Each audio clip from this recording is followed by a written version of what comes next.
நம்ம வைக்கிற கோரிக்கை இது வந்து இவருக்கு ஆதரவு, அவருக்கு ஆதரவு, இவர் நிலைப்பாடு, அவர் நிலைப்பாடு. கொலை பண்றவனுக்கு என்னங்க வந்து கொள்கை இருக்கு? கொலை பண்றவனுக்கு என்ன கொள்கை இருக்கு? ஒரு உயிரை எடுக்கிறவனுக்கு, ரத்தத்தை பார்க்கறவனுக்கு, அருவாளை பிடிச்சி வெட்டுறவனுக்கு என்ன கொள்கை இருக்கு?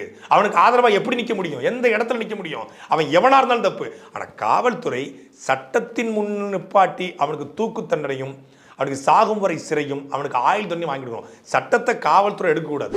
சட்டத்தை காவல்துறை அது யாரா இருந்தாலும் கையை காலை முறிச்சு போறது. இன்னைக்கு கூலிப்படையை சேர்ந்தோன்னா கையை காலை முறிக்கிறாங்க, நம்ம கேட்கல. நாளைக்கு சாமானிய மக்களை ஒருத்தனை வந்து கையை காலை முறிப்பாங்க, அவருக்கு பிடிக்கலங்கிறக்காக கையை காலை முறிப்பாங்க.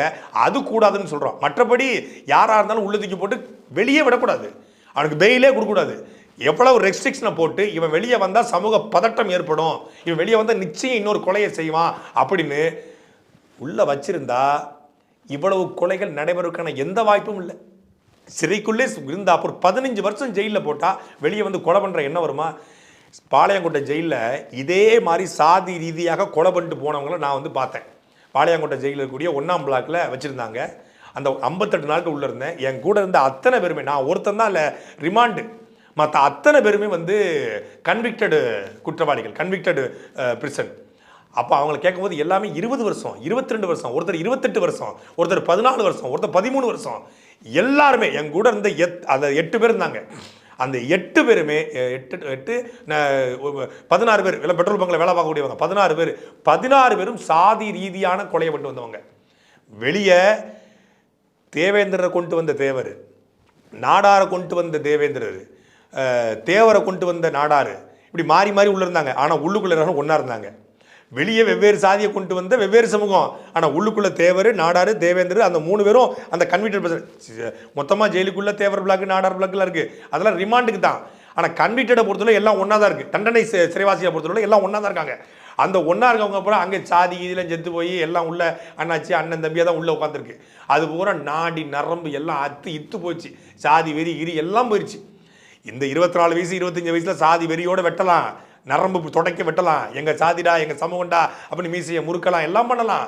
ஆனால் உள்ள 15 வருஷம் கிடந்தா அம்மா இறந்ததுக்கு போக முடியாமல், அப்பா இறந்ததுக்கு போக முடியாமல், மனைவி கல்யாணம் முடிஞ்சால் மனைவிக்கு இப்போ உதவி செய்ய முடியாமல், அவங்க வேற ஒரு வாழ்க்கையை பார்த்துட்டு போய் பிள்ளைகள் சீரழிஞ்சு வீடு இடிஞ்சு போய், அக்கா தங்கச்சி செத்தது கூட தெரியாமல், அத்தை பெரியம்மா செத்தது கூட தெரியாமல், அத்தை பிள்ளை மாமன் பிள்ளை கல்யாணம் முடிஞ்சு அதுக்கு ஊருக்கு போய் எல்லாம் மொத்த வாழ்க்கையை மாறி இளமை பருவம் காலியாகி நரகூடி முதுகெலும்பு விழுந்து கூணு விழுந்து கைகாலில் சோர்வாகி ஜெயில் சாப்பாடு சாப்பிட்டு ஆன்மீ இழந்து மொத்த வாழ்க்கையும் போகும்போது திரும்பி பார்த்தா ஒரு மயிரும் மிஞ்சாது. இன்னைக்கு தேவர்ரா, நாடாரா, தேவேந்தர்ரா, கோணாரா, அவர்ரா, இவர்ரா அப்படின்னு சொல்லி மீசையை முறுக்கிக்கிட்டு எங்கள் சமூகத்தை பண்ணிட்டா ஒன்னைய பண்ணிடுவோம், என்னைய பண்ணல ஒன்னைய பண்ணிடுவோம், திருப்பி பதிலுக்கு பதில் பேசுகிற சமூக வலைதளங்களை உட்கார்ந்துக்கிட்டு அவனை வெட்டு இவனை வெட்டு, அவனை விடாத இவனை விடாத அப்படின்னு பேசக்கூடிய ஆட்கள் 10 வருஷம் ஜெயிலில் இருந்து அந்த ஜெயிலுடைய சாப்பாட்டை அச்சுச்சோத்தை தின்னாதான்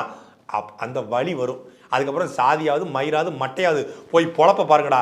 தேவருமன் பக்கத்தை கமலஹாசன் சொல்லுவார்ல, போய் பிள்ளைக்குட்டியை படிக்க வைங்களான்னு, அப்போ தான் சொல்ல தோணும். போய் பிள்ளைக்குட்டியை படிக்க வைங்க, சாதியால் போன உயிர் என் உயிராக கடைசி உயிராக இருக்கட்டும், விட்டுருங்கப்பா அப்படின்னு அப்போ கிளத்தணும். அப்போ சிறைப்படுத்தி இவங்களை வந்து தண்டனை வாங்கி கொடுக்கணும். தண்டனை வாங்கி கொடுத்து சிறைக்குள்ளே வச்சு இது போன்ற ஒரு 100 பேரை இந்த கூலிக்கு கொலை செய்யக்கூடிய, சாதி ரீதியாக கொலை செய்யக்கூடிய, ஆணவ படுகொலை செய்யக்கூடிய, கூலி பணத்துக்காக கொலை செய்யக்கூடிய ஆட்களை வந்து உள்ளத்துக்கு வச்சு ஒரு 10 வருஷம் 15 வருஷம் வச்சிங்கன்னா தொடர்ச்சி அவனுக்கு வந்து இந்த மாதிரி சாதி ரீதியாக கொலை பண்ணிட்டு போயிருக்கான், கூலிக்கு கொலை பண்ணிட்டு போயிருக்கான், பரவலே கொடுக்கக்கூடாது. 10 வருஷம் தொடர்ச்சியாக வச்சா சிதறிடுவான். அப்படி செய்தா நீதிமன்றம், அப்படி செய்கிறதா அரசாங்கம், அப்படி செய்கிறதா காவல்துறை. முன்னாள் ரவுடியா 23 கொலை வழக்கு இருக்கான், அவர் சர்வசாதாரணமாக திருநெல்வேலிக்கு வராராம், அவர் கையில் துப்பாக்கியோட வராராம். எப்படி?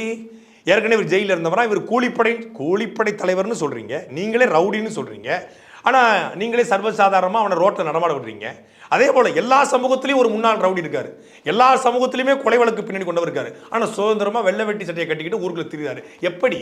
அப்போ இவரால் இன்னொரு கொலை நடப்பதற்கான வாய்ப்புகளும் இருக்கிறது என்று தெரிகிறது. ஆனால் சட்டம் அவர்களுக்கு சாதகமாக இருக்கு.